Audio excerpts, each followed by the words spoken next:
ఆదికాండం తెరిచి మీ ముందు ఉంచుకోండి. మొదటి వచనం, ఆదియందు దేవుడు ఆకాశమును భూమిని సృజించాడు. సృష్టించుట అనే మాట హీబ్రూ భాషలో బారా అని ఉంది. బారా అంటే శూన్యములో నుండి సృష్టించటము అని అర్థం. ఈ మాట ఆదికాండం 1వ అధ్యాయంలో 3 సార్లు ప్రయోగించబడింది. మొదటి వచనం, ఆదియందు దేవుడు ఆకాశమును భూమిని సృజించాడు. ఆ తరువాత 21వ వచనంలో దేవుడు జలములలో వాటి వాటి జాతి ప్రకారము జలములు సమృద్ధిగా పుట్టించిన మహామత్స్యములను, జీవము కలిగి చలించే వాటిని అన్నిటినీ దాని దాని జాతి ప్రకారము రెక్కలు గల ప్రతిపక్షిని సృజించాడు. 27వ వచనంలో మానవ సృష్టి. దేవుడు తన స్వరూపమందు నరుణ్ణి సృజించాడు. దేవుడు జరిగించిన ఈ సృష్టి కార్యము సరిగ్గా 6 రోజులు. రోజు అంటే సరిగ్గా 24 గంటలు. మొట్టమొదట దేవుడు భూమిని చేశాడు.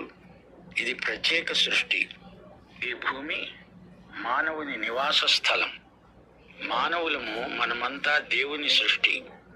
దేవుడు మనల్ని సృష్టించడమే కాదు, మనం నివసించేటందుకు భూమిని కూడా చేసి ఇచ్చాడు.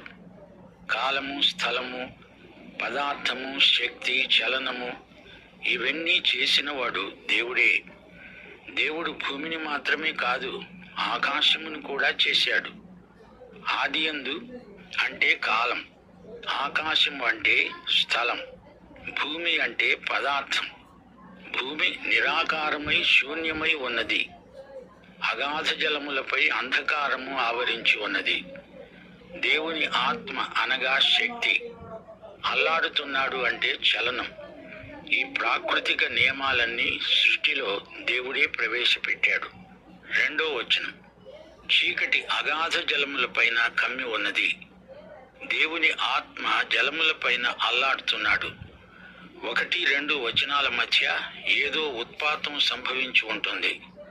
మానవుడు చంద్రమండలానికి వెళ్ళి చూస్తే అక్కడంతా పాడై బీడైపోయిన భూమి కనపడుతుంది. దేవుడు చేసిన ప్రపంచ సృష్టిలో ఏదో ప్రళయం సంభవించింది. అయితే ఈ భూమి మానవుని నివాసం. దీని గురించే దేవునికి అధిక శ్రద్ధ.